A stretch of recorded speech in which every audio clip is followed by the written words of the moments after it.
My name is Feist.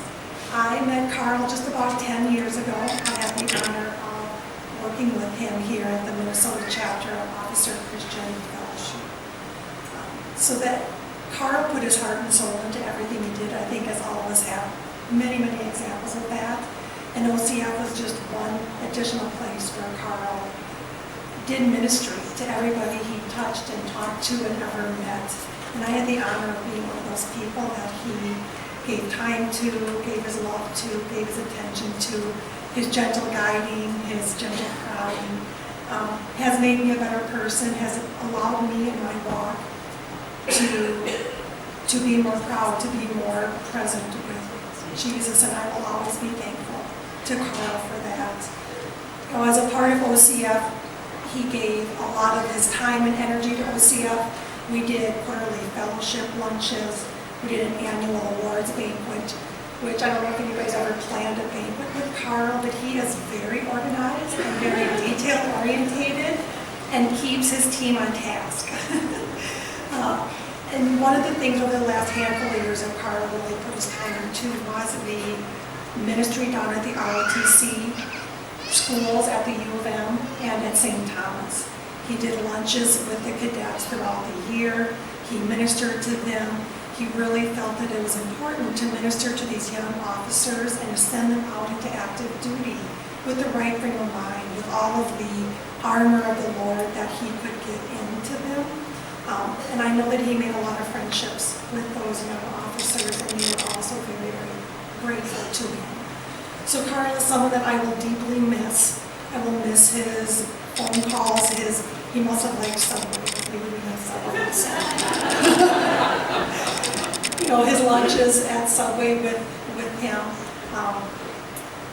Whenever we did see each other, of course, there was always the hug, hello, and he would always say, "Hi, Major," and I would say, "Hi, Major," back over the last 2 years, because I've only been a Major for a couple of years.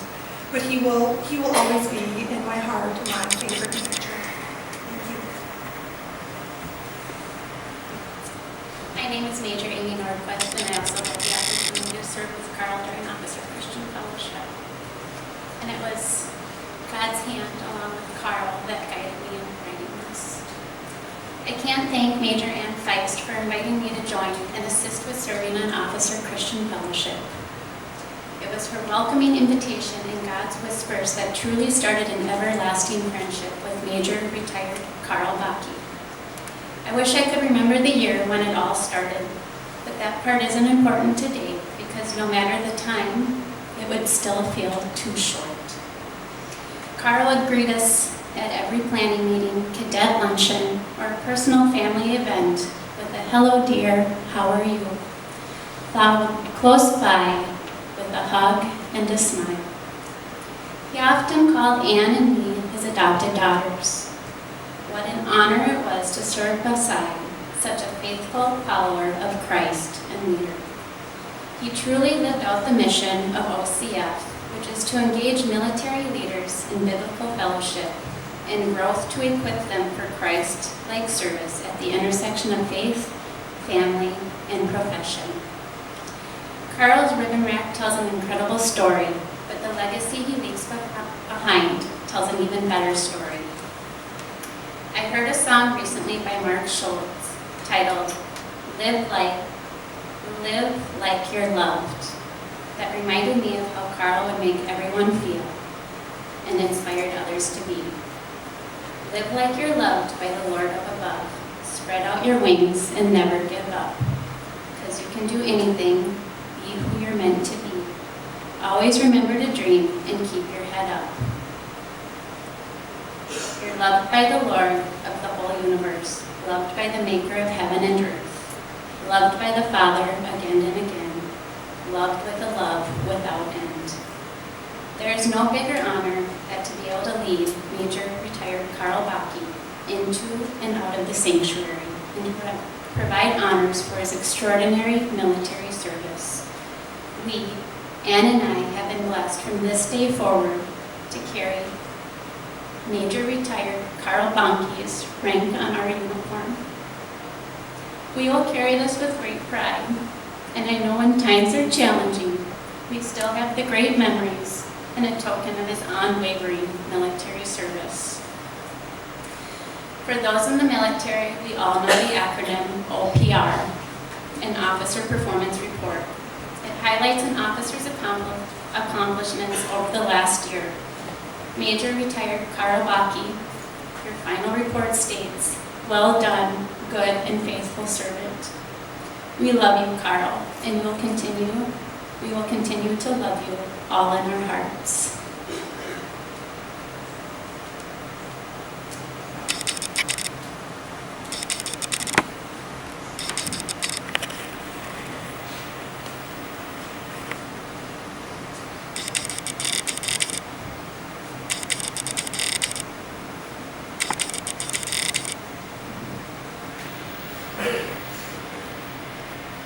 I could never have imagined that when Karl and I left our home on June 20th for the hospital, that we wouldn't be coming home together.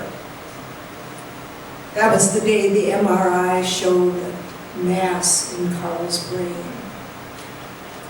And we began praying for a miracle, that God would heal him of that wicked tumor, because there was no medical cure. Just a prolonging of life for at most a few months. And when Karl and I saw the fast pace that the tumor was moving, it was hard not to be afraid and discouraged. And Satan would come, most often in the wee hours of the morning, and he'd laugh and mock. "You're fools. Don't you see what's going on? God doesn't care about you. How can you keep trusting him?" And when that happened, Karl would call out, and I'd get into that narrow hospital bed with him, and I'd hold him, and we'd recite Bible verses and sing hymns and choruses, and we'd pray. "Jesus, we don't understand this at all, but we know that you filter our hurt through your fingers of love. You're God, and you see the end from the beginning. We're weak, finite beings who can't even see tomorrow. We don't get this, but we're going to keep on trusting you." And Karl would always say, with as much voice as he had, "On Christ the solid rock I stand."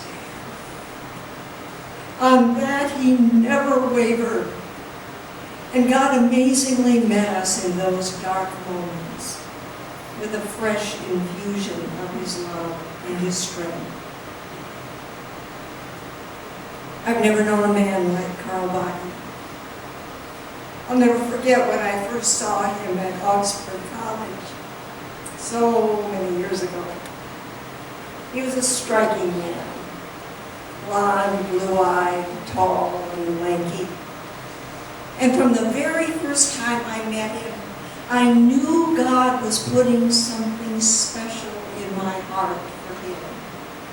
A tender spot reserved only for him. I could never understand it, because we never dated in college. But God knew what we didn't know. And he brought us together again at this particular time to love each other on this particular very tough road. God knew we would be married only 9 months.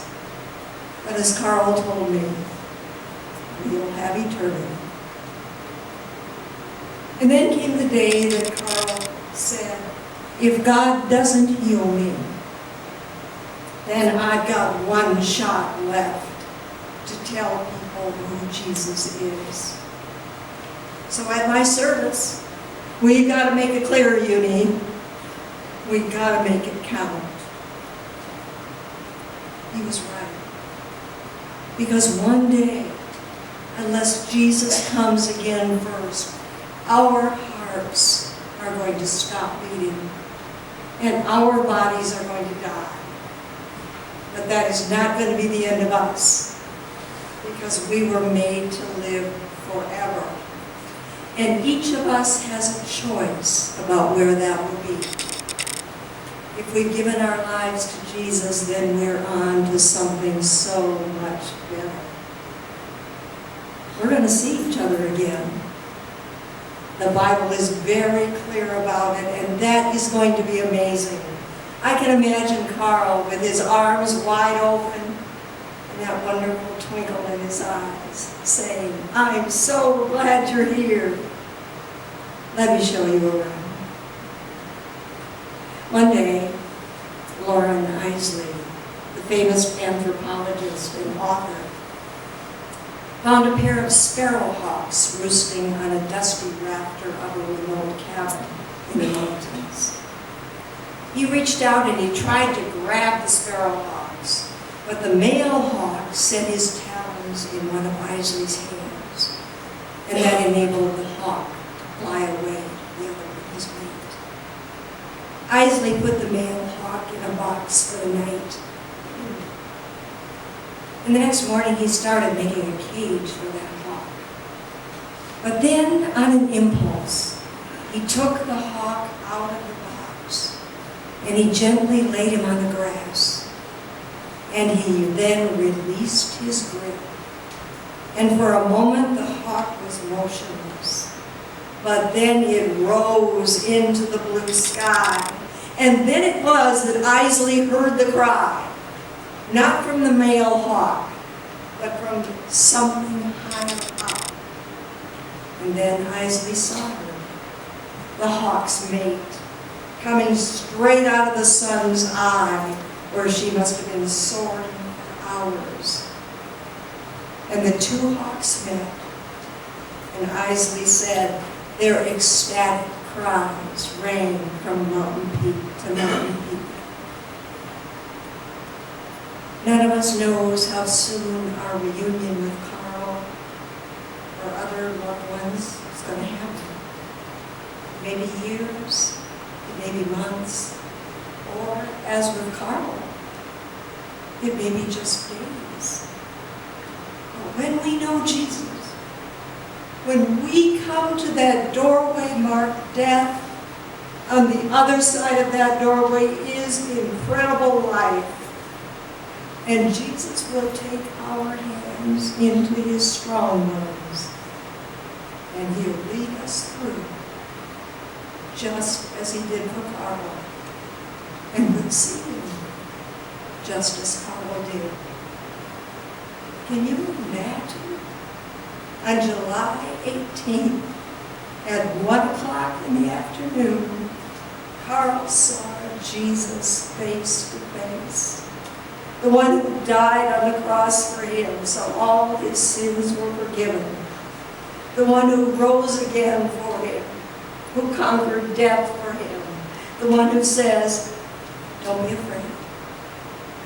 I'm preparing a future so glorious for you that you can't even begin to imagine." What a day that was for Karl. What a day that will be for us. Oh, thank you, God, for Karl.